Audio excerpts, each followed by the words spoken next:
Hi, my name is Shekinah Washington, and today we're going to be discussing classroom management. Classroom management is a term used by teachers to describe the process of ensuring that classroom lessons run smoothly without disruptive behavior from students that can compromise the delivery of instruction. When most people think of classroom management, they think of obedience and rules. However, classroom management is anything that encourages an active student centered learning environment. In this video, we will particularly discuss how to create an ideal physical classroom environment that supports both social and academic goals. Universal Intervention Plan: Creating an Ideal Classroom Setting by Shekinah D. Washington. Security and shelter. According to the book, a classroom should both be secure and safe, both physically and psychologically, meaning that it should keep your students safe from harm from an outside attack or anything that could happen that could disrupt the learning environment, and also psychological. They should feel safe inside your classroom because not all students have a safe place to go home to. This also means that a classroom should be safe to move around in and perform the duties that are required for the classroom. In my case, a classroom must be safe for lab activities. Sometimes chemicals are used. In the photo on the right, you can see that there are shelves and cabinets where chemicals and other harmful scientific things can be kept away from students when they are not in use, so everyone is safe from harm. On the left, you see the classroom has an adequate amount of space so the students can freely move around without causing harm to themselves. So, some ways that you can keep your classroom safe and secure include always making sure that the students know where the entrances and the exits are to the classroom. Make sure that the entrances and the exits are never blocked. That includes doors and windows. Make sure that there's a designated place for everything so that there's no risk of anybody tripping over something. Make sure cords and things like that are always wrapped up and secure. And this also goes along with classroom procedures, so you should have some sort of procedure in place that requires that everybody know where everything goes in each class period. Certain people are responsible for putting things back where they belong so that nobody gets hurt. Social contact. As educators, we all know and understand the importance of social contact and cooperative learning in the classroom.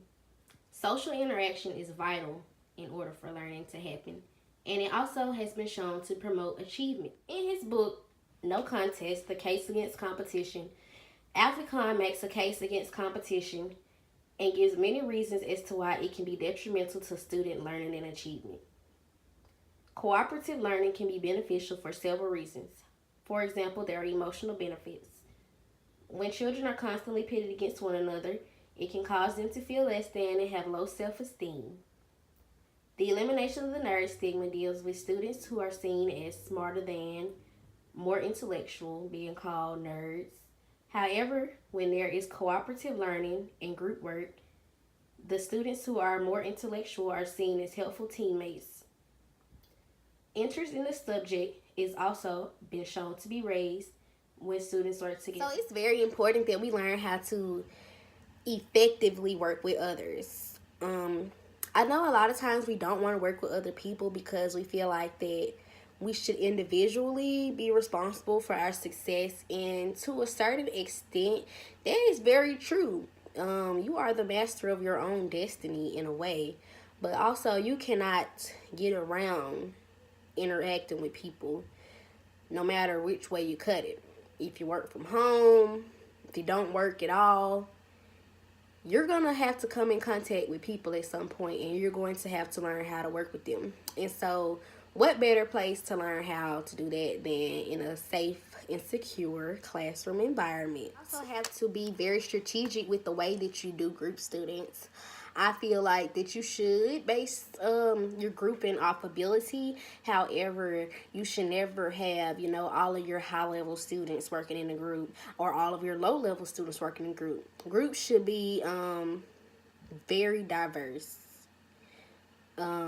because it's our differences that make us great.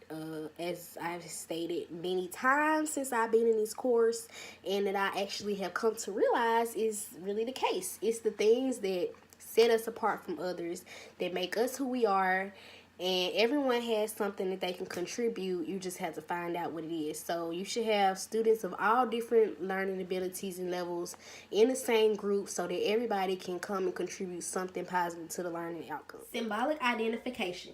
Symbolic identification deals with the fact that the appearance of a classroom should reflect the learning that goes on inside of it. Meaning, if you are a science teacher, your classroom should look like a science classroom. This seems very simple. However, going in some classrooms in my life, I have seen classrooms that don't look like there's any learning going on in there. The classroom on the left obviously reflects a good science classroom. It has photos, posters, and student work displayed around the room that show that there is lots of learning going on in here. Task instrumentality.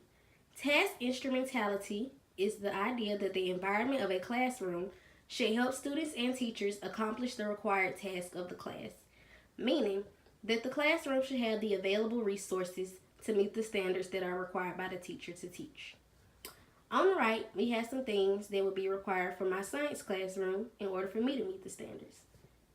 Eye washes and safety showers for safety, computers for technology reasons, Bunsen burners for experimentation, pencils and pencil sharpener to write down notes, and other things.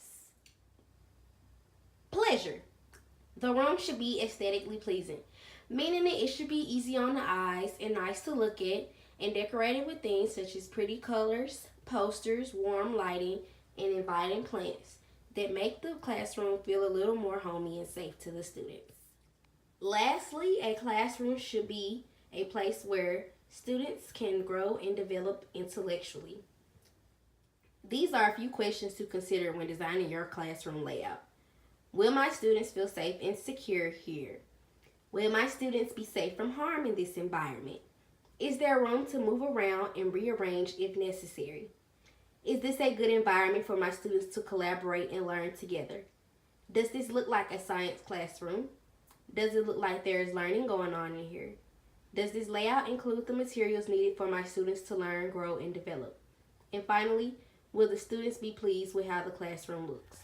It is important to remember that students spend a lot of time at school, and this means that they will be spending a lot of time in our classrooms, and it's just our job to make that classroom a place where students actually want to come in there and actually want to learn, because I know that we have all been in a class where just walking by the class and it's not even time for us to go to the class makes us sick to our stomach, and we don't want to learn. We don't want to go in that class because it doesn't look inviting, or it doesn't have the materials necessary, or it doesn't foster an environment that we can learn and grow in.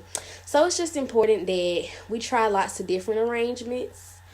I don't think that one arrangement will be that perfect arrangement the very first time.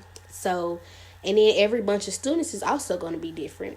So I actually enjoy classrooms where every few weeks or so the setting changes and students get a chance to sit in a different place, observe a different part of the classroom, work with different students. I just think it's about arranging and rearranging. See what works for you, what works for your students and your subject area.